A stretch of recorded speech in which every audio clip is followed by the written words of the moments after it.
Balik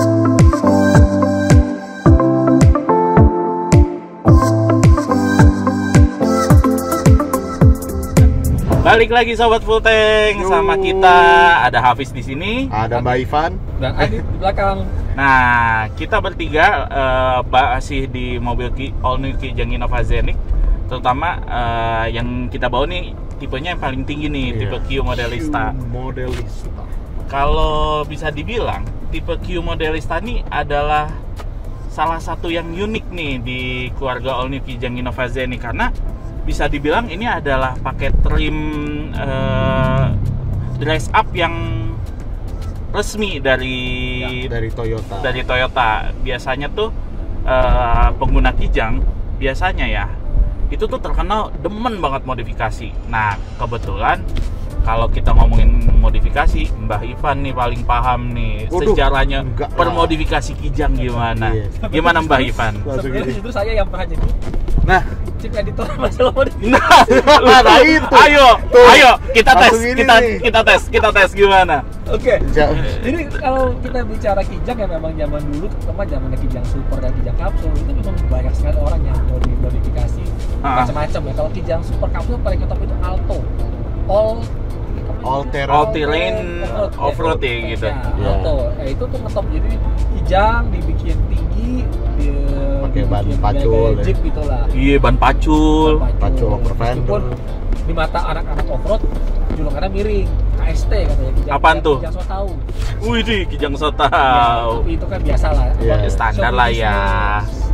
Chauvinisme lah, orang pasti ada seperti itu. Nah, itu paling banyak, terutama di Kijang Super dan Kijang dulu pasti, bahkan bisa dibilang jaya-jaya aksesori itu masih pada zamannya Kijang ya. Oh iya. Baifan ya, bahkan Avanza pun tidak semarak Kijang. Jadi pada zaman Kijang itu orang minatnya, orang mau dandan segala macam aksesori, karena memang mobilnya kan agak basic ya. Kalau dari kacamata Mbah Ivan nih, yang kebetulan kalau datang ke rumahnya isinya majalah modifikasi dan majalah mobil, gimana tuh? Iya, seperti tadi Om Adit bilang, modifikasi Kijang tuh udah dari lama, dari zaman bahkan Kijang Doyok pun juga udah ada. Dan Doyok off-road, terus mungkin sebab-sebab mulai bergeser, mulai banyak yang main drag race. Jadi Kijang Super tuh dibikin cepet. Aduh, siapa ya yang drag race? Yang paling parah sih itu banyak sih.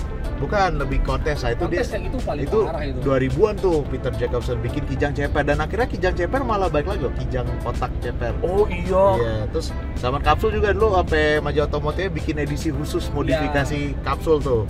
Itu udah bacanya ada VIP. Iya, VIP mulai marak juga, terus masuk generasi Innova. Innova seri awal kebanyakan rata-rata pasti mainnya kayak VIP zaman-zaman kontes era tersebut sih ya. Cat ngejreng di loop itu di chef.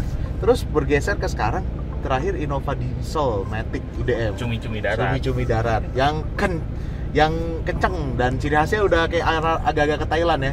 Agak ngejreng lampu yang warna-warni itu. Ya, apa sebutnya lampu RGB betul ya, lampu RGB, lampu bilet, laser, apa segala macem. Nah, mau nambahin satu nih, Kijang zaman dulu mungkin ini bukan modifikasi tapi lebih ke culture, Formula Kijang di era 80-an. Bayangkan itu sampai jadi formula pakai mesin Kijang. Ada lagi anekdot yang kocak. Pada inget gak waktu zamannya Kijang, kayaknya kalau nggak salah Kijang Kapsul, itu tuh zamannya tuh pakai ini alarmnya tuh yang bisa lagunya banyak yang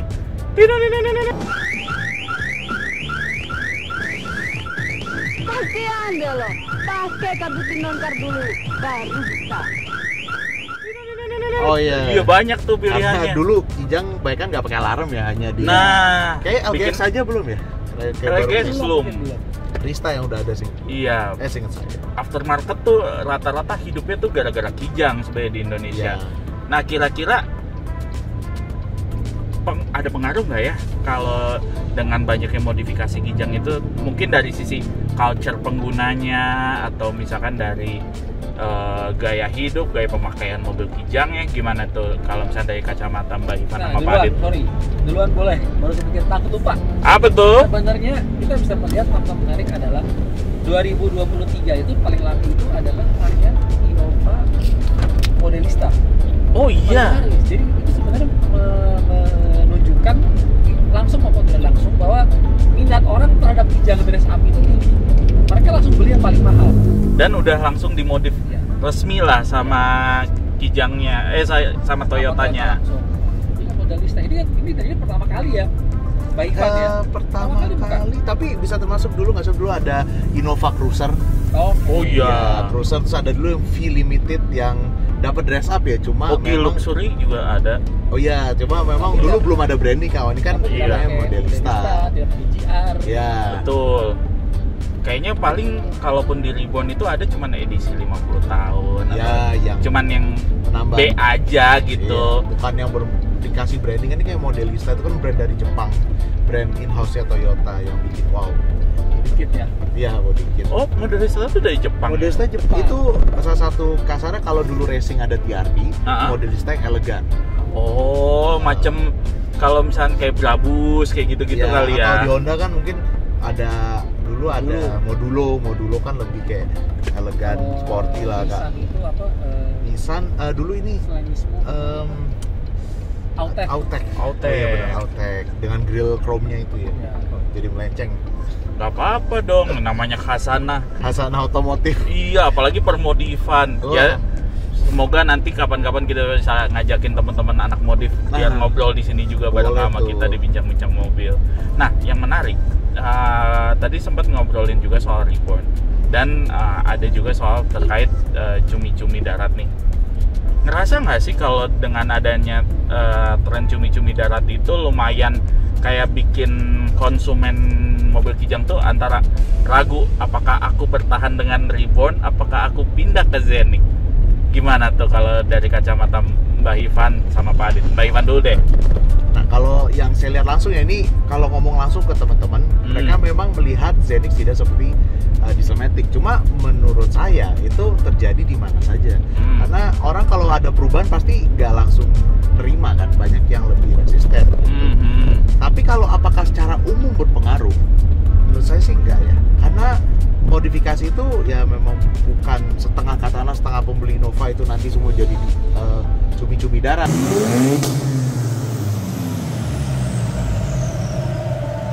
Tapi ya di satu sisi dengan adanya Zenix ini mungkin bisa melepas image tersebut, karena kan ya image tersebut ada yang negatif juga kan. Betul. Dan mungkin ya tidak semua orang cocok dengan gaya tersebut gitu. Ya ada ininya lah, plus minusnya lah ya. Jadi lebih baik sih mungkin dengan adanya Zenix ini bisa bikin tren modifikasi baru. Ya, Trennya gimana tuh kira-kira kalau dari kacamata Mbak Ivan? Kalau saya sih pingin kayaknya revival untuk era VIP gitu oke juga kali ya. Setuju. Cocok nih. Ntar joknya tiba-tiba langsung jadi pakai apa? Kancing-kancing. Wih, Kan VIP zaman dulu. Tahu-tahu nanti merek Garson kembali di Indonesia. Waduh. DHD Garson. Kalau dari Itu kacamata Pak Adit gimana? Iya, kurang lebih sama, tapi mungkin sedikit kilas balik soal Innova diesel ya. Mungkin kita kalau diesel itu kan pertama kali baru hadir pasti varian injek kapsul ya. Oh iya. Itu memang tren. Iya. Oh iya betul, di Indonesia ya. Betul. Luar Waktu negeri. itu memang kalau luar negeri kurang lebih nggak tahu mungkin Gen Kualis 3. sudah. Mungkin Iya, dari era super. era super dia sudah ada diesel ya. Mungkin, tapi kalau di Indonesia baru dari injek kapsul. Waktu itu memang tren diesel. Karena dan di Innova ketika menjadi kijang Innova, diesel menjadi solusi yang alternatif yang menarik karena apa? Innova itu sausnya berat. Dia berbagi sama Hilux dan Fortuner, sehingga untuk yang EV ada yang bilang sausnya terlalu berat sehingga otomatis bensinnya boros. Jadi keluhan yang awalnya memang Innova boros. Makanya ketika Innova pasti harus sebaiknya orang akan prefer buat diesel. Nah, dan itu pun sejalan ketika tren 2000-an itu memang di mana diesel lagi happening kan. Tapi kan belakangan Rajanya diesel. Salah. Semenjak Dieselgate itu sepertinya pengembangan diesel agak berhenti. Nah, orang larinya tidak pada diesel lagi, paling larinya ke elektrifikasi. Makanya diesel hilang. Nah, kalau udah begini, kalau untuk modifikasi mesin sih, kalau saya sih tidak berpikir macam-macam. Sebetulnya balik lagi seperti Mbak Ivan bilang, modifikasi yang menunjang kenyamanan dan atau style. Mungkin kalau di sini kan kalau dari Kijang Innova Zenix ini yang paling kurang itu adalah sisi pelek. Ya, Nah, itu. Itu Yang modelista pun masih terlalu kecil, apalagi yang G. Ya. enggak. Sebenarnya yang jadi masalah itu adalah antara pelek sama fender. Nah, iya. Plesek ke dalam. Iya, jadi Dan offsetnya dia terlalu kurang. gemuk. Fendernya kan, Fender tuh gede banget Fendernya. Iya. Terlalu chubby. Iya cabi. Jadinya mau buat bannya kecil, kelihatan kecil. Iya, padahal kalau aja agak dilebarin sedikit tuh, disamaratain antara fender sama ban. Itu nggak tahu tuh kalau kita perhatiin Toyota pada gitu. Iya sih, kayaknya mungkin engineer-nya punya alasan tersendiri kenapa begitu. Tapi secara estetika sebenarnya mungkin satu hal yang bisa di-highlight, kalaupun kalian ada yang minat beli all new Kijang Innova Zenith ini, ganti velg. Terus mungkin ya motor penunjang kenyamanan pasti lah. Kalau performance saya pikir udah cukup. Iya. Orang-orang yang ingin lebih atau mau tampil beda, yang doyan aja sih yang mau performance. Kalau di performance saya pikir udah cukup. Iya. Apalagi dengan mesin hybrid begini powerful loh. Bahkan lebih powerful daripada dieselnya. Kalau mau coba, beneran harus coba deh, daripada cuman ngelihat apa kata netizen yang ada di internet. Itu. Kalau di drag race pasti benar. Iyalah, ada motor elektrik sama mesin bensinnya juga. Nah, selain tadi kan kita ngomongin soal pelek ya. Kira-kira ada lagi nggak sih part-part yang di all new Kijang Innova Zenith ini yang bisa bikin mobil ini tambah lebih keren kalau misalnya di dress up dikit lah, selain pelek? Ada suggest nggak dari Mbak Ivan mungkin? Lagi-lagi masih bisa sih, body kit masih bisa. Lah kan lagi-lagi bersera ya, mungkin ada yang lebih prefer body kit lagi. Terus mungkin lampu, masih ada yang merasa lampunya belum cukup, belum pasang RGB, belum pasang bilet. Jadi udah ada bilet ya? Udah. Ini tuh bahkan udah adaptif loh headlightnya. Oh, udah adaptif ya. Kalau audio mungkin? Audio. Iya. Sebenarnya unitnya ini canggih loh, FYI. Dia sudah Apple CarPlay, sudah Android Auto. Bahkan sebenarnya settingan audionya tuh sudah cukup mumpuni. Equalizernya banyak, segala macam preset untuk audionya tuh oke. Tapi mungkin ya yang namanya terutama kan audio tuh urusan telinga ya. Selera telinga masing-masing tuh beda. Ada yang demen SQ, SQL segala macam. Dan kayaknya dengan sound stage-nya nih mobil bisa sih kayaknya. Harusnya bisa. Di tune up dikit-dikit. Apalagi ini belum pakai subwoofer. Belum. Tapi ada versi ekspornya sudah pakai audio JBL. Itu dia. Nah, itu tidak tahu kenapa. Kenapa di sini? Apa mungkin buat facelift gitu, tidak tahu ya. Iya. Sebelah ya pakai sama-sama sound system terkemuka ya. Nah, iya. Betul. Sekarang udah mulai ya. Bahkan juga brand-brand China aja udah banyak, ada Cherry sama Sony, apalagi BYD ada. Masukan buat TAN. Mungkin versi berikutnya audionya branded. Karena sudah ada loh, jadi kayak bukan alasan gitu. Iya. Nggak bisa. Jadi versi ekspor yang diproduksinya juga di ini ya, harusnya kitnya dari Indonesia ya. Setuju banget. Daripada orang beli produk aftermarket yang mungkin, karena kan balik lagi ya, produk aftermarket itu kita sangat setuju dengan produk aftermarket itu untuk menambah penampilan mobil, membangun industrinya juga, karena industri aftermarket di Indonesia tuh adalah industri yang benar-benar craftsmanship-nya sangat bagus. Cuma kan ketika kita bicara electrical, teknis segala macam kan ada kekhawatiran soal warranty segala macam gitu ya. Kita harus tetap safety lah. Bermodifikasi itu harus dengan asas bahwa mobilnya itu tetap aman, nyaman di jalan, dan tetap safety dari sisi regulasi mobilnya itu sendiri. Nah, mungkin untuk menutup, kira-kira apakah all new Kijang Innova Zenith ini adalah mobil keren untuk dimodifikasi? Menurut saya sih iya. Ini karena itu buat mobil kayak Innova Zenith ya, ini masih banyak hal-hal yang bisa disentuh. Kayak tadi audio ini yang belum full premium bisa masuk. Mungkin bahan joknya mungkin itu lagi, dan tadi lampu aja sebetulnya pun juga masih ada orang nganggap kalau udah bawa itu sampai LSO masih kurang terang. Kan sekarang kan trennya cahaya ilahi, walaupun harus lihat aturan. Itu harus lihat aturan loh, hati-hati. Iya, hati-hati loh sebenarnya. Atau mungkin buat kontes nggak apa-apa, tapi jangan dipakai di jalan. Betul. Misalkan. Jangan sampai bikin netizen yang dashcam itu langsung ini nih yang di jalan nih lampunya ngegangguin sepanjang perjalanan, lampunya tetot gitu. Nanti performa juga masih terbuka juga, karena mesinnya setahu saya KKS kan ada yang divisi Thailand yang biasanya Mobil Asia Tenggara, mereka juga ada parts karena berapa sharing dengan sini juga sharing dengan Fortuner ya? Enggak ya, sudah yang lama sorry. Kalau diesel iya yang masih zamannya Ribbon masih connect. Kalau ini tuh kalau nggak salah sama Foxy. Oh Foxy ya, karena saya dengar udah ada kayak air filter yang plug and play buat Zenix. Oh buat nambah. Jadi ya performa pun juga selalu akan ada orang yang tidak puas. Betul. Atau mungkin ya itu pinginnya punya mobil sport tapi sudah punya anak. Iya. Dan tidak mau terlihat sombong nanti pakai BMW M5 Touring ya, ntar kan di M5 Touring masih ada ya. Sudah nggak ada main sebutnya. Jadi Zenix udah dibikin kencang, dibikin sleeper. Nah, sleeper bener loh. Kayaknya Zenix tuh pas loh kalau dibikin sleeper kayak atau VIP. VIP. Nah, itu seperti aliran modifikasi top buat Zenix. Kenapa mungkin sekalian nutup dari Pak Adit sendiri, kenapa VIP itu pas banget buat sosoknya All New Kijang Innova Zenix ini? Karakter mobil sih.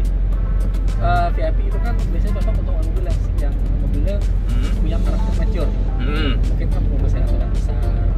Kayak Kijang kan sekarang udah bisa dibilang mobilnya tuh